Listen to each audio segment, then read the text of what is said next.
পাকিস্তানে বালুচ বিদ্রোহীদের ট্রেন হাইজ্যাকের ঘটনায় বের হয়ে আসছে একের পর এক বিস্ফোরক তথ্য। বিশেষ করে বালুচিস্তানের বিদ্রোহীদের পক্ষ থেকে যে দাবি করা হয়েছে তা সত্যি হলে বিশাল এক আঘাত পাকিস্তান সেনাবাহিনীর জন্য। একদিনেই জীবন গেছে পাক সেনাবাহিনীর 214 জন সদস্যের। যে ট্রেনটি হাইজ্যাক করা হয়েছিল সেই জাফর এক্সপ্রেসে সাধারণত নিরাপত্তা বাহিনীর সদস্যরাই যাতায়াত করত।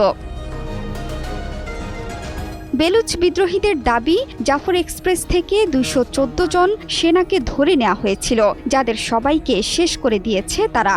এই জিম্মি দশার পেছনে ভারতের হাত আছে বলে সন্দেহ করছে পাকিস্তানি।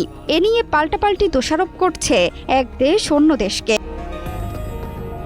11 মার্চ বেলুচিস্তানের বোলান জেলার মুশফাক নামে এক পাহাড়ি এলাকায় জাফর এক্সপ্রেসে প্রবেশ করে যাত্রীদের জিম্মি করে ফেলে বিদ্রোহী সংগঠন বেলুচ লিবারেশন আর্মি। খবর পেয়ে সেখানে ছুটে যায় পাকিস্তানের সেনা এবং বিমান বাহিনী। সেখানে 2 দিনের অভিযানে 33 বিদ্রোহীকে হত্যা এবং 300 যাত্রীকে উদ্ধার করে সেনাবাহিনী।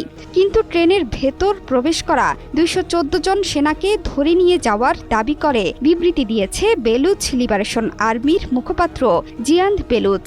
তার দাবি, ট্রেন থেকে 2 শতাধিক সেনাকে ধরে নেয় তারা, যাদের মুক্তির জন্য আলোচনা শুরু করতে সেনাবাহিনীকে 48 ঘন্টা সময়ও বেঁধে দেয় বিদ্রোহীরা। কিন্তু আলোচনা না করায় 214 জিম্মি সেনার সবাইকে হত্যা করেছে বিদ্রোহীরা।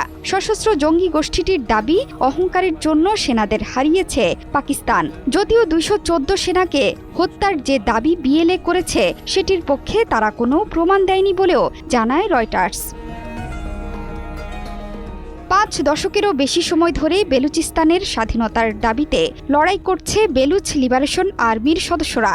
এজন্য তারা প্রায়শই পাকিস্তানের সেনা ও বিদেশিদের লক্ষ্য করে হামলা চালায়। তার ধারাবাহিকতায় জাফর এক্সপ্রেসকেও জিম্মি করে তারা। পাকিস্তান সেনার মুখপাত্র জানান, তারা ট্রেনের 354 জিম্মি যাত্রীকে উদ্ধার এবং 33 বিদ্রোহীকে হত্যা করেছেন। এমনকি বিএলএ অন্য যাত্রীদের জিম্মি করে নিয়ে গেছে এমন কোনো প্রমাণও নেই বলেও জানান তিনি। বিদ্রোহীরা অতিরঞ্জিত খবর প্রকাশ করছে বলেও জানিয়েছেন তিনি।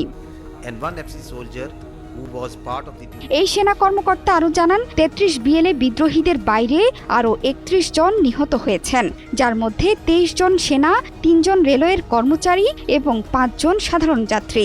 আফগানিস্তান ও ভারত এই বিদ্রোহীদের প্রশ্রয় দিচ্ছে বলেও জানান তিনি। মাহিন ইসলাম বাবেল, নিউজ ত্রিপুরাই।